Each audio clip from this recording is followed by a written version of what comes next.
நண்பனின் அக்கா திருமணத்திற்காக கோயம்புத்தூர் சென்றோம். அங்கு என் நண்பனின் தம்பிக்கும் என் அம்மாவிற்கும் நடந்த சாந்தி முகூர்த்தம் பற்றிய கதை. சென்னையில் வசிக்கும் நாங்கள் நண்பனின் அக்கா திருமணத்திற்காக கோயம்புத்தூர் சென்றோம். ரயிலில் டிக்கெட் கிடைக்காததால் ஒரு பழைய கவர்மெண்ட் பஸ்ஸில் கோயம்புத்தூர் சென்றோம். எனக்கு சிறுவயதிலிருந்தே அவன் நண்பன் என்பதால் என் அம்மாவையும் அந்த திருமணத்திற்கு அழைத்துச் சென்றேன். எனக்கும் என் அம்மாவிற்கும் என் நண்பன் ஒரு தனி கெஸ்ட் ஹவுஸ் புக் பண்ணி இருந்தான். எங்களுக்கு கெஸ்ட் ஹவுஸ்க்கு வழி காமிக்க என் நண்பனின் தம்பி பிரவீன் கெஸ்ட் ஹவுஸ் வரைக்கும் வந்தான். பஸ் ஸ்டாண்டிலிருந்து எங்களை பிக்கப் செய்து கூப்பிட்டு வந்தான். இவன்தான் இந்த கதையின் நாயகன்.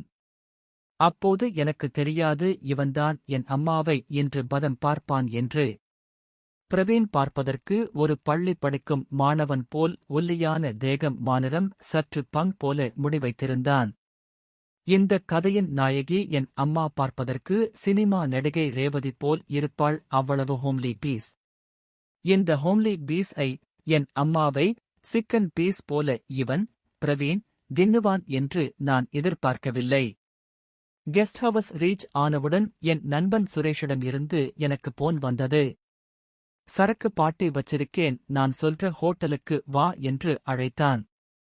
என் அம்மாவிற்கும் பயண கலைப்பு. நான் அவர்களை கெஸ்ட் ஹவுஸிலேயே ரெஸ்ட் எடுக்க சொல்லிவிட்டு ஹோட்டலுக்கு சென்று விட்டேன். என் அம்மா தனியா கெஸ்ட் ஹவுஸில் இருப்பதால் என் நண்பன் சுரேஷ் சொன்னது போல் பிரவீனை அவள் கூட இருக்குமாறு சொல்லிவிட்டு ஹோட்டலுக்கு சென்று விட்டேன். நான் ஹோட்டலுக்கு செல்லும் பொழுது பிரவீன் என் அம்மாவிற்கு ஒரு ஸ்பெஷல் டீ அரேஞ்ச் பண்ணி கொடுத்தான். இது ஊட்டியில் இருந்து எடுத்து வந்த ஸ்பெஷல் டீ என்று. நான் சரக்கு அடைக்கும் காரணத்தினால் எனக்கு வேண்டாம் என்று சொல்லிவிட்டேன்.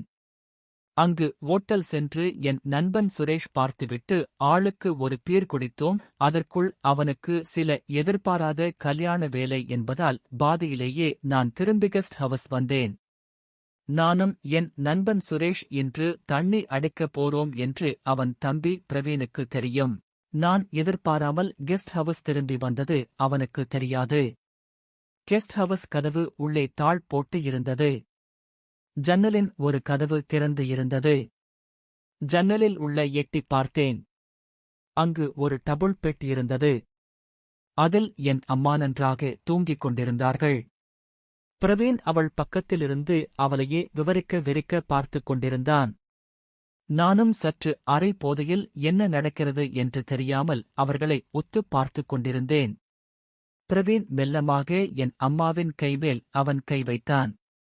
அம்மா நன்றாக தூங்கிக் கொண்டிருந்தார்கள். சிறு படபடப்புடன் அப்படியே மேலே உயர்த்தினான்.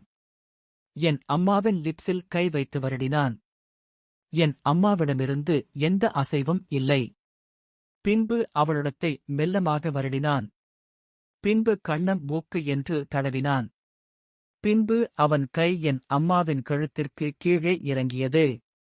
அவளின் மார்பு, வயிறு, தொப்புள் என அனைத்தையும் தடவினான். எனக்கு அதை பார்த்தவுடன் டென்ஷன் ஆகிய அவனை கூப்பிட முயன்றேன். ஆனால் சற்று போதை. என் மனம் சற்று கிளுகிளுப்பு எதிர்பார்த்தது. என்னம்மா குடும்ப குத்து விளக்காக பட்டு புடவையில் படுக்கையில் ஆழ்ந்து தூங்கிக் கொண்டிருந்தாள். என் அம்மாவிடமிருந்து எந்த எதிர்ப்பும் வராததால் பிரவீன் இன்னும் தைரியமானன். அவளுடைய முந்தானையை நகர்த்திக் கொழுத்து தொப்புளை கையில் வைத்து தடவினான். இன்னும் சற்று தைரியமாகி அவள் தொப்புளில் முத்தம் கொடுத்தான். பின்பு நாக்கால் நக்க ஆரம்பித்தான். சற்று வெடிப்பு விட்ட வெள்ளை விளர் அவள் தொப்புளில் அவன் எச்சில் நன்கு பல பிரிந்தது. பின்பு அவள் முந்தானியை மெல்ல உருவி சைடுல போட்டான். ரேவதி போல் குடும்ப பெண் ஆன என் அம்மா ஷகிலா போல முந்தானை இல்லாமல் ஜாக்கெட்டோட படுத்தியிருந்தாள். பல வருடம் கழித்து இன்றுதான் நானே என் அம்மாவை இப்படி பார்க்கிறேன். அம்மாவிற்கு இவ்வளவு பெரிய பூட்ஸ் இருப்பது இன்றுதான் முந்தானை இல்லாமல் பார்க்கும்போது தெரியும். எப்படியும் 36 சைஸ் இருக்கும்.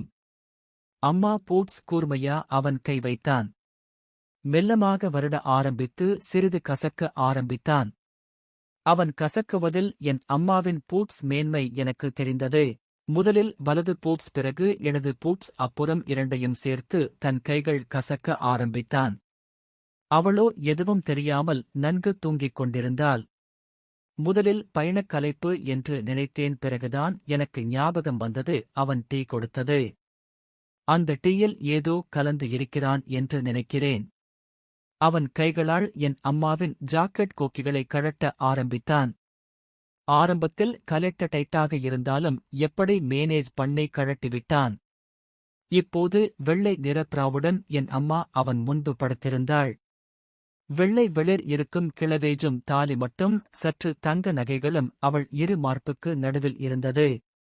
என் அம்மாவை உற்று பார்த்தவரே அவள் லிப்ஸில் ஆரம்பித்து கழுத்து கிளேவேஜ் வரைக்கும் முத்தம் கொடுத்தான். என் அம்மாவின் இரு கனிகளையும் பிடிக்க முடியாமல் காம்பு பகுதி வரை மட்டும் அந்த பிரா பிடித்துக் கொண்டு இருந்தது. இன்னும் சற்று தைரியமான பிரவீன் அவள் புடவையை பாவாடையுடன் காலிருந்து வழித்தான். சற்று எச்சில் முழங்கியவாறே பிரவீன் அம்மாவின் ஸ்கர்ட்டை முழங்காலில் இருந்து உறவா ஆரம்பித்தான். அவள் போட்டு இருக்கும் பேண்டீஸ் அவள் ஸ்கர்ட் உயர்த்தினான். அவள் உள்ள கருப்பு நிற பேண்டீஸ் போட்டு இருந்தாள். வழக்கம் போல முதலில் கை வைத்தும் பின்பு வாய் வைத்தும் விளையாட ஆரம்பித்தான். பிறகு மெல்லமாக அவள் புடவையையும் பாவாடையும் கழட்டி கட்டில் போட்டான். இப்போது அம்மா அவன் முன்பு ஃபாரின் பீச்சில் இருக்கும் ஆண்டிகள் போல ஜட்டி மற்றும் பிராவில் அவன் முன்பு படித்திருந்தாள். இன்னும் தைரியம் அடைந்த பிரவில் இருந்து ஒரு பக்கம் மெல்ல பூட்ஸ் உருவி வெளியே எடுத்தான். அவள் நிப்பில் வருடினான். பின்பு சுவைக்க ஆரம்பித்தான். மறுக்கையால் இன்னொரு பூ பிசைத்தான். இடையூறாக இருந்த அவள் தாலி மற்றும் செயினை சைடில போட்டான். பின்பு அவள் பேண்டிசை மெல்ல கீழே இறக்கிவிட்டான். உள்ள அடர்ந்த கருப்பு முடிவோடு அவள் அப்பம் பளிச்சென தெரிந்தது. அதையும் நாக்கால் நக்க ஆரம்பித்தான். பின்பு அவன் பேண்ட் சிப்பை கழட்டி அவன் பூலை வெளியே எடுத்தான். அவள் கூதிப்பிளவில் வைத்து தேய்த்தான். இன்னும் தைரியம் அடைந்த பிரவீன் அவன் பூலை எடுத்துக்கொண்டு போய் அவள உடத்தில் வைத்து தேய்த்தான். பாகம் 2 நாளை வெளிவரும். காத்திருங்கள்.